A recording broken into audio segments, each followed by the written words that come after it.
ರಾಜ್ಯ ರಾಜಧಾನಿಯಲ್ಲಿ ವರ್ಷದ ಮೊದಲ ಹಬ್ಬ ಸಂಕ್ರಾಂತಿ, ಮಕರ ಸಂಕ್ರಾಂತಿಯನ್ನು ಆಚರಿಸೋದಕ್ಕೆ ಸಹಸ್ರಾರು ಸಂಖ್ಯೆಯಲ್ಲಿ ಗವಿಗಂಗಾಧರೇಶ್ವರ ದೇವಸ್ಥಾನಕ್ಕೆ ಬಂದು ಇಲ್ಲಿ ಏನು ಜನಸ್ತೋಮನೆ ನಡೆದಿದೆ. ಯಾಕಂದರೆ ಇಲ್ಲಿ ಒಂದು ಅದ್ಭುತ ಪವಾಡವನ್ನು ನಡೆಯುತ್ತೆ ಅಂತಲೇ ಹೇಳ್ಬೋದು. ಯಾಕಂದರೆ ಸೂರ್ಯ ರಶ್ಮಿ ಶಿವಲಿಂಗಕ್ಕೆ ಸ್ಪರ್ಶ ಮಾಡುವಂತಹ ಪುಣ್ಯ ಕಾಲವನ್ನು, ಅದನ್ನು ಪುಣ್ಯವನ್ನು ಕಣ್ತುಂಬಿಕೊಳ್ಳೋದಕ್ಕೆ ಬೆಂಗಳೂರಿನ ಸಿಟಿ ಮಂದಿ ಸಿಕ್ಕಾಪಟ್ಟೆ ಜನ ಬಂದ್ಬಿಟ್ಟು ಇಲ್ಲಿ ವೆಯ್ಟ್ ಮಾಡ್ತಾ ಇದ್ದಾರೆ, ಕ್ಯೂನಲ್ಲಿ ನಿಂತು ದರ್ಶನವನ್ನು ಪಡಿತಾ ಇದ್ದಾರೆ. ನೀವು ದೃಶ್ಯದಲ್ಲಿ ಗಮನಿಸ್ತಾ ಇರ್ಬೋದು ಎಷ್ಟು ಸಂಖ್ಯೆಯಲ್ಲಿ ಜನಸಂಖ್ಯೆ. ಗವಿಗಂಗಾಧರೇಶ್ವರ ದೇವಸ್ಥಾನದಲ್ಲಿ ಇಂದು ಸೂರ್ಯ ರಶ್ಮಿ ನಡೆಯುತ್ತೆ. ಇದು ಪವಾಡ ಅಂತಲೇ ಹೇಳ್ಬೋದು. ಯಾಕಂದರೆ ಕಳೆದ ಸುಮಾರು 16ನೇ ಶತಮಾನದಲ್ಲಿ ನಿರ್ಮಾಣವಾದಂತಹ ಈ ಒಂದು ದೇವಸ್ಥಾನದಲ್ಲಿ ಸಂಜೆಯ ಹೊತ್ತಿನಲ್ಲಿ ಸೂರ್ಯನ ಕಿರಣ ಬಂದು ಶಿವಲಿಂಗಕ್ಕೆ ಸ್ಪರ್ಶ ಮಾಡಿ ಶಿವಲಿಂಗವನ್ನು ಮುಟ್ಟುತ್ತೆ, ಆ ಒಂದು ಸ್ಪರ್ಶ ಆಗುತ್ತೆ ಅಂತೇಳಿ ಈ ಒಂದು ಐತಿಹಾಸಿಕ ಸ್ಥಳ ಪ್ರಸಿದ್ಧಿಯಾಗಿದೆ. ಈ ಒಂದು ಸ್ಥಳದಲ್ಲಿ ಆ ಶಿವನ ದರ್ಶನವನ್ನು ಮಾಡಲಿಕ್ಕೆ ಸಹಸ್ರಾರು ಸಂಖ್ಯೆಯಲ್ಲಿ ಜನರು ಕ್ಯೂನಲ್ಲಿ ನಿಂತು ಬರ್ತಾ ಇದ್ದಾರೆ. ದೇವರ ದರ್ಶನ ಮಾಡಬೇಕು. ವರ್ಷದ ಮೊದಲ ಹಬ್ಬ ಸಂಕ್ರಾಂತಿಯ ದಿನ ಗವಿಗಂಗಾಧರೇಶ್ವರನ ದರ್ಶನ ಮಾಡಿದರೆ ಪುಣ್ಯ ಬರುತ್ತೆ, ಪುಣ್ಯಕಾಲ. ಇದೊಂದು ದಕ್ಷಿಣಾಯನದಿಂದ ಸೂರ್ಯ ತನ್ನ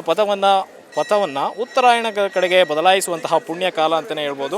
ಈ ಒಂದು ಪುಣ್ಯಕಾಲದಲ್ಲಿ ಶಿವನ ದರ್ಶನ ಮಾಡಿದರೆ ಯಶಸ್ಸು, ಏಳಿಗೆ ಎಲ್ಲವೂ ಪ್ರಾಪ್ತಿಯಾಗುತ್ತೆ ಅನ್ನೋದು ಜನರ ನಂಬಿಕೆಯಾಗಿದೆ. ಈ ಒಂದು ನಂಬಿಕೆಯನ್ನು ಉಳಿಸ್ಕೊಳ್ಳೋದಕ್ಕೋಸ್ಕರವಾಗಿ ಐತಿಹಾಸಿಕ ಪ್ರಸಿದ್ಧವಾದ ಗವಿಪುರದಲ್ಲಿರುವಂತಹ ಗವಿಗಂಗಾಧರೇಶ್ವರ ಮತ್ತು ಸಮೂಹ ದೇವಸ್ಥಾನಗಳ ದರ್ಶನಕ್ಕಾಗಿ ಭಕ್ತಾದಿಗಳು ಸಹಸ್ರಾರು ಸಂಖ್ಯೆಯಲ್ಲಿ ಬರ್ತಾ ಇದ್ದಾರೆ. ಬೆಳಗ್ಗಿನ ಜಾವ 5 ಗಂಟೆಯಿಂದ ಹಿಡಿದು ಇಲ್ಲಿಯವರೆಗೂ ಸಹ ಜನಸಂಖ್ಯೆ ಏನು ಕಮ್ಮಿಯಾಗಿಲ್ಲ.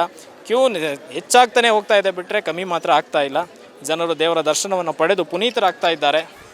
ಈ ಒಂದು ಪುನೀತ ಕಾರ್ಯದಲ್ಲಿ ಭಾಗವಹಿಸಿ ದೇವರ ದರ್ಶನವನ್ನು ಪಡೆದು ಆಶೀರ್ವಾದವನ್ನು ಪಡೆದು ಜನರು ಪುನೀತರಾಗುವಂತಹ ಪುಣ್ಯಕಾಲ ಅಂತಲೇ ಹೇಳ್ಬೋದು. ಯಾಕಂದರೆ ಐತಿಹಾಸಿಕ ಪ್ರಸಿದ್ಧವಾದಂತಹ ಈ ಒಂದು ದೇವಸ್ಥಾನದಲ್ಲಿ ಶಿವನ ದರ್ಶನ ಮಾಡಿದ್ರೆ ಸಂಕ್ರಾಂತಿಯ ದಿನ, ಅದರಲ್ಲೂ ಶ್ರೇಷ್ಠವಾದ ದಿನವಾದ ಇಂದು ಸೂರ್ಯನ ರಶ್ಮಿಯನ್ನು ಸ್ಪರ್ಶಿಸಿದ ಶಿವಲಿಂಗವನ್ನು ದರ್ಶನ ಮಾಡಿದರೆ ತಮಗೆ ಎಲ್ಲ ಏಳಿಗೆ, ಯಶಸ್ಸು, ಸಮೃದ್ಧಿ ಪ್ರಾಪ್ತಿ. ಯಾಕಂದರೆ ಇದು ಸಂಕ್ರಾಂತಿ ಹಬ್ಬ ಅಂದರೆ ಸಮೃದ್ಧಿ ಪ್ರಾಪ್ತಿ ಅಂತಲೇ ಹಳ್ಳಿ ಕಡೆ ಭಾವಿಸ್ತಾರೆ. ಈ ಒಂದು ಸುಗ್ಗಿ ಹಬ್ಬ ಅಂತಲೇ ಹೇಳ್ಬೋದು. ಈ ಒಂದು ಸುಗ್ಗಿ ಹಬ್ಬದಲ್ಲಿ ಜನಸಂಖ್ಯೆ ಸಹಸ್ರಾರು ಸಂಖ್ಯೆಯಲ್ಲಿ ಬಂದು ಈ ಒಂದು ಪುಣ್ಯಕಾಲವನ್ನು, ದೇವರ ದರ್ಶನವನ್ನು ಪಡೆದು ಪುನೀತರಾಗ್ತಾ ಇದ್ದಾರೆ ಅಂತಲೇ ಹೇಳ್ಬೋದು.